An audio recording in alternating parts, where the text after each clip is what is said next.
पण सरकारनं काल एक जी आर काढला आहे, त्यामध्ये जे ओबीसीना लाभ आहेत तेच मराठ्यांना देण्याचा निर्णय घेतलेला आहे. मग ते चांगलं झालं ना.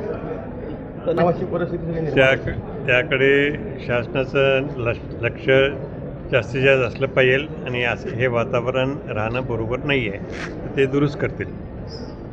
मराठा गॅजेटकडं त्यांनी दुर्लक्ष केलं असं परवा कोल्हापूर. त्यानंतर तुमची काय चर्चा झाली का की त्या संदर्भात जरांगीने किंवा सरकारनं दुर्लक्ष दाखवलं? नाही, त्याच्याकडे त्यांचं लक्ष आहेच आहे.